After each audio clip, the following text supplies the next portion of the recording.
더 걱정해야 하는 것은 지금 파기환송을 오늘 지금 선고했다는 거의 문제가 아니라 이자들이 지금 이런 식으로 하기 시작하면 대선 전에 지금 항소심 결론을 내라고 독촉을 안 한다는 보장이 없어요. 그렇습니다. 그것도 또 이제 그 안에 뭔가를 저지르고 설사 그걸 넘어간다고 하더라도 형사 불소추 특권에 대한 해석을 계속 대통령 재임 중에도 계속된 사건에 대해서는 그냥 할 수 있다라는 식으로 해서 대통령의 명주를 쥐겠다 손에 네. 뭐 이런 점까지 지금 염두에 두지 않고서는 이게 할 수 없는 짓을 지금 감행했거든요. 이것으로 이유 요지의 설명을 마치고 이제 주문을 낭독하겠습니다. 다수 의견에 따라 다음과 같이 판결합니다. 원심 판결을 파기하고 사건을 서울 고등법원에 완송한다. 이상으로 오늘 판결 선고를 모두 마치겠습니다.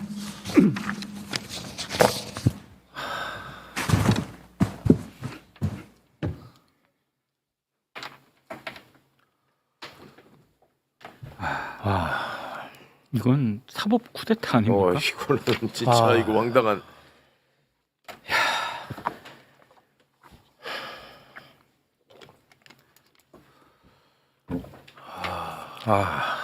쿠데타를 하려고 작정을 했네요. 이게 근데 모든 일단 사람을 절차적 정당성에 대한 문제 제기가 있을 수밖에 없어 보여요. 왜냐하면 이게 배당이 되고 바로 전원합의체에 회부를 했잖아요.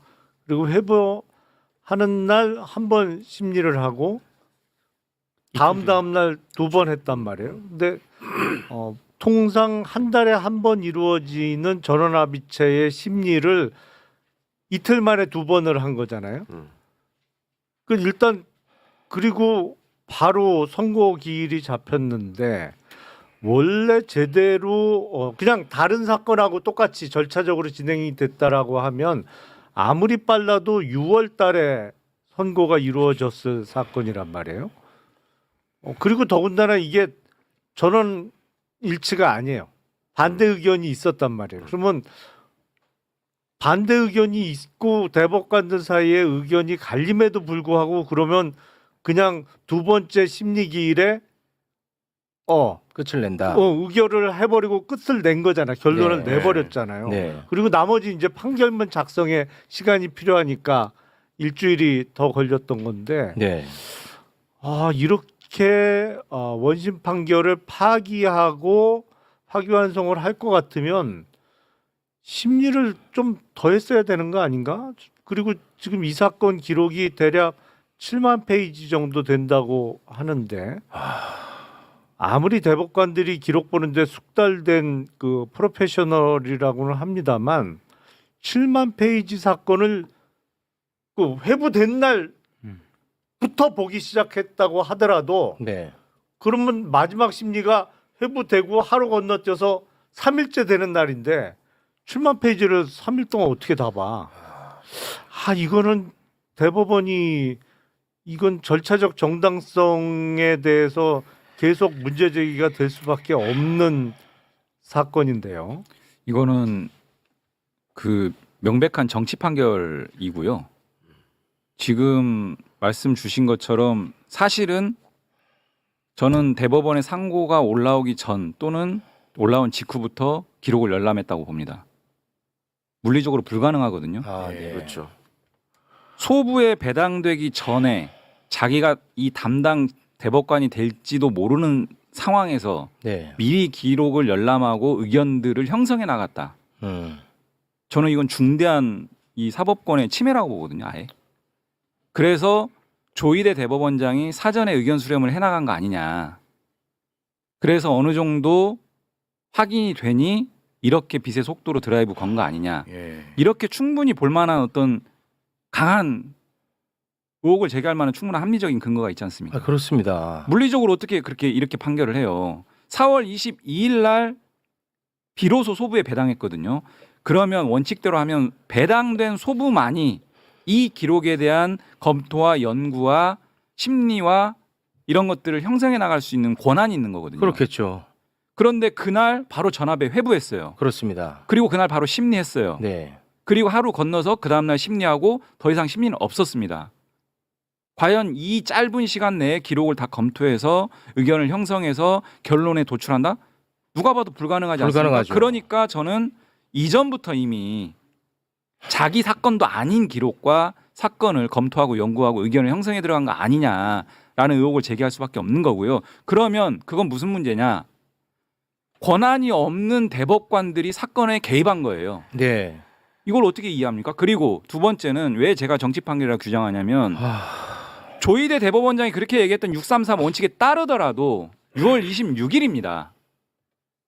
6월 26일. 네. 무슨 급한 일이 있길래 5월 1일 이 올라오고 나서 한 달 조금 지난 이 시점에 재판부 배당된 지 9일 만에 누가 뭐 쫓아옵니까? 무슨 의도를 가지고 이렇게 판결을 졸속적으로 했나라고 하는 국민적 비판은 스스로 자초한 거예요.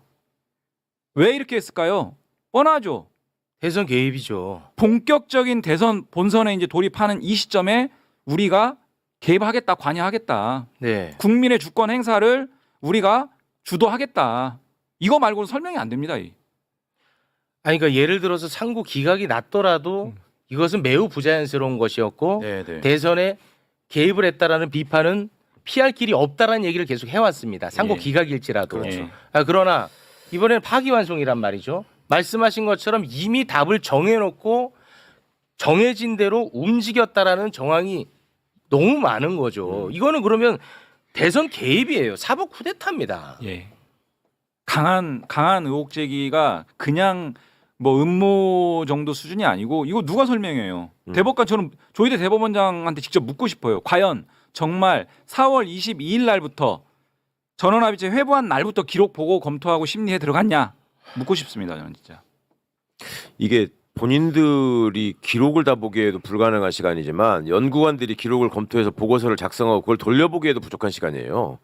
전적으로 이거 말이 안 되는 지금 시간 진행이 있었고 이제 더 걱정해야 하는 것은 지금 파기환송을 오늘 지금 선고했다는 거의 문제가 아니라 이자들이 지금 이런 식으로 하기 시작하면 대선 전에 지금 항소심 결론을 내라고 독촉을 안 한다는 보장이 없어요. 그렇습니다. 그것도 또 이제 그 안에 뭔가를 저지르고 설사 그걸 넘어간다고 하더라도 형사소추, 형사불소추 특권에 대한 해석을 계속 대통령 재임 중에도 계속된 사건에 대해서는 그냥 할 수 있다라는 식으로 해서 대통령의 명주를 쥐겠다 손에 예. 뭐 이런 점까지 지금 염두에 두지 않고서는 이게 할 수 없는 짓을 지금 감행했거든요. 네. 이게 너무나 지금 황당한. 이거 어떤 사람도 지금 이 시기에 이런 식의 무모한 판결을 할 거라고 예상을 못했는데 국민의 시간이고 주권 행사의 시간에 사법부가 정면으로 뛰어든 거예요. 당연하죠. 의도와 편향성을 가지고 뛰어든 거고요. 저는 파기환송심에서 지금 이게 오늘 전원합의체 판결이요.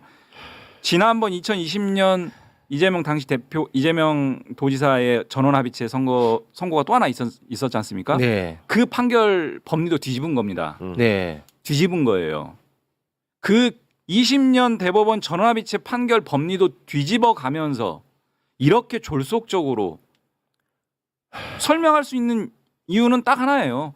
우리가 정치에 뛰어들겠다. 이걸 선언한 겁니다. 그래서 파기환송심에서 분명하게 이런 부분들 다퉈 나가야 되고요. 저는 이런 대법원이라면 불소추 특권에 대해서도 다시 재상고심에 이루어졌을 때 정말 우려스러운 판단할 수 있다. 충분히. 그렇기 때문에 이제는 저는 형사소송법 개정으로 가야 된다고 봅니다.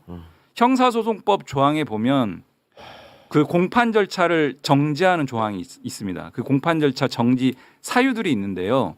이 사유를 추가하는 방식. 그러니까 이거는 위헌이 전혀 아닙니다.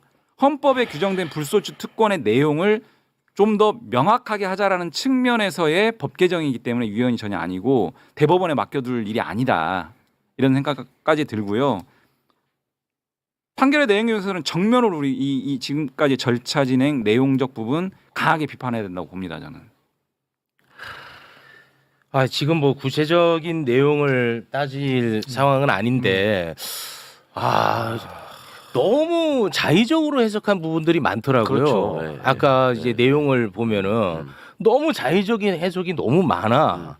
근데 어떻게 그게 다 10명이 같은 생각을 갖고 있을까요? 자의적인 해석을. 그러니까 기본적으로 뭐 공직선거법에 관한 법률을 오해했다고 마지막에 결론을 맺었으나 그걸 구성하는 사실관계에 대해 개입해가지고 지금 사실관계 판단을 한 거예요. 네. 이 여기서 다뤄야 되는 사실은 골프를 했냐 안 했냐를 놓고 판단했어야 된다. 이게 사실관계에 대한 부분이거든. 네. 그거를 그냥 얘기하잖아요. 네. 이게 지금 대법원이 할 수 있는 범위를 넘어서는 판단을 지금 계속하면서 결론을 이끌어가고 이게 지금 소수견이 정확하게 지적한 것처럼 이게 그동안에 대법원이 취해왔던 판례에도 반하는 이게 후퇴와 퇴행이다. 그리고 검찰의 장난질에 놀아날 여지를 사법부가 앞장서 지금 열어주고 있다. 그리고 이 공정성을 훼손하는 결론으로 이르렀다. 이 얘기들이 지금 너무나 맞는 얘기인데 그런 거를 감수하고서라도 나는 무리하게 지르겠다. 5월 1일 날 선고하겠다. 지금 이거를 대법원장이 밀어붙인 상황인 것이고. 근데 너무 나머지가 대놓고 다- 한 거 아닙니까? 그렇죠.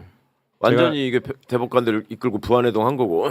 제가 좀 송구한데 지금 이제 방송 일정 네, 때문에 먼저 네, 이사 네. 가는데 한 가지만 말씀드리고 네. 가겠습니다. 이 부분에 대해서는 사법부가 정치에 개입한 부분이기 때문에 이 부분에 전혀 굴하지 않고 저희 당에서는 이 부분들에 대해서 정확하게 대책을 세우고 이재명 후보가 뚜벅뚜벅 갈 길 갈 수 있도록 그래서 우리가 원하는 어떤 부분들 분명하게 가도록 하겠고요. 이 정치 판결은 역사의 오점으로 남을 것이고 이 부분들에 대해서는 분명하게 우리가 대책을 세워서 휘둘리지 않고 흔들리지 않고 갈 길 가겠다. 대책을 마련하겠다. 이 말씀 드리고 먼저 이사하겠습니다. 네, 알겠습니다. 네, 고맙습니다. 감사합니다. 아, 이거는 정말 엄청난 사건입니다, 오늘. 예, 예. 아, 이거는 진짜 너무나 대놓고 맞아. 대선에 완벽히 개입을 한 겁니다. 국힘조차도 이렇게 노골적으로 나올 거라고 예상 못했을 텐데. 와, 야 이거는 이거 진짜 엄청 큰 사건인데. 아니 역시 쉬운 대선은 없어요. 아, 사실 오늘 이런 대법원에서의 이벤트가 아니었다면 아주 뭐랄까 그렇죠. 예. 누가 봐도 쉬운 대선이잖아요. 누구나 결과를 예측할 수 있는 선거였는데 아 역시 쉽게 가는 대선은 없구나 이런 생각이 들었고 뭐 여기서 그 제가 좀 반농담조의 말씀을 드리면 불행 중 다행이죠. 파기자판이 아닌 게 얼마나 다행이에요. 저는 마지막에 주문 읽는 순간에 이거 아니 이게 쭉 뭐 무슨 취지인지 뭐 쭉 들었는데 야 이러다 진짜 파기자판하는 거 아니야? 이런 생각까지 순간 들었어요. 그러니까 저렇게 법률을 무시하고 나가는데. 아, 그러니까. 아니 저 저것도 자판도 정도면 할 놈이네. 그냥 맞아요. 저 정도면 네. 파기자판하고 뭐 예를 들어서 피고인은 뭐 1심형과 같은 형 아니면 뭐 예를 들어서 벌금 300만 원, 500만 원 선고해 버리면 일단 법률적으로 이게 방법이 끝나버리는 없죠. 상황이잖아요. 그래서 네. 주문 읽기 전에는 야 이러 네, 아주 틀린 말씀은 아닌 것 같아요. 야 네. 저러다 진짜 파기자판도 하겠다라는 네. 생각이 들었는데 그래도 파기환송을 해서 그 너무 이렇게 침울해하는 것도 저는 아유 뭐 이 또한 지나가리라. 예. 그러니까 아니, 할 뭐 수 제가- 있는 최대한의 나쁜 짓을 한 거고 이게 지금 정치행위로 밖에 볼 수 없는 게 진짜 공교롭게도 아까 조희대 대법관의 좌우에 앉아 있는 사람 있잖아요. 어? 네. 좌우에 남자 하나 여자 하나 앉아 있었죠. 예, 예. 그 두 분이 반대 의견 쓴 사람이야. 그 두 분이 아. 남자가 이은구 대법관, 여자가 오경미 대법관이에요. 아. 거기까지가 그게 이제 대법관을 가운데로 해서 오른쪽 자리에 앉은 사람, 왼쪽 자리에 앉은 사람 이렇게 서열이거든요. 거기까지가 김명수 대법원장이 제청해서 문재인 대통령이 임명한 대법관이에요. 그 다음 오석준부터 나머지가 김명수가 제청하고 윤석열이 임명한 사람. 그다음에 조희대가 제청하고 윤석열이 임명한 사람. 네. 조희대도 당연히 윤석열이 임명한 사람이고. 그러니까 이게 결과적으로 문재인 대통령이 임명한 사람들은 상고 기각 의견을 얘기했고 네. 윤석열이 임명한 사람들은 전부 다 지금 파기환송에 붙은 거예요. 그렇습니다. 이게 뭐냐고 이게. 이건 대단히 정치적이에요. 야, 대법원마저 그렇게 대법원이- 성향으로 가려면 안 되는데. 대법원은 이런 적이 없었어요. 아니 근데 저희가 뭐 저는 이제 법을 모르지만 법률가들한테 항상 이야기를 들어오지 않았습니까? 대법은 사실관계를 다투는 것이 아니고 그렇죠. 법률심이다. 근데 사실관계에 대해서도 자기들이 자의적으로 다 판단을 해버리더라고요. 계속 사실관계에 개입해서 얘기를 하잖아요. 예. 실제로 법리 판단을 했어야 될 국회 증감법에 대해서는 이런 방구가 그 얘기는 그냥 아예 넘어가 버리고. 없어 또. 나 이건 진짜 방금 말씀하신 국회 증감법에 대한 게 법률심에서 해야 될 부분 그렇죠. 아닙니까? 예. 그거 그 얘기는 있는 유일한 거라고 했죠. 단 한 자도 없었습니다. 한자가 없어.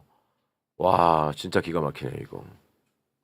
그리고 유권자가 받아들이는 감수성에 대해서 본인들이 얘기를 해요. 예. 일반 선거인 입장에서는 이렇게 볼 수밖에 없다 이런 식으로 가버리잖아요. 아니 어떻게 그 감수성이 어디 10명이 다 똑같아? 야.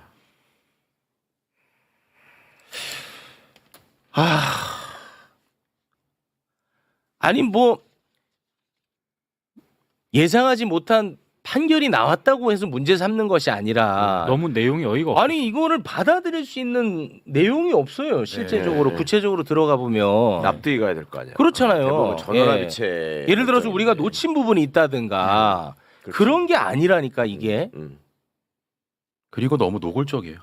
너무 그렇죠. 노골적으로 네, 말했어. 네.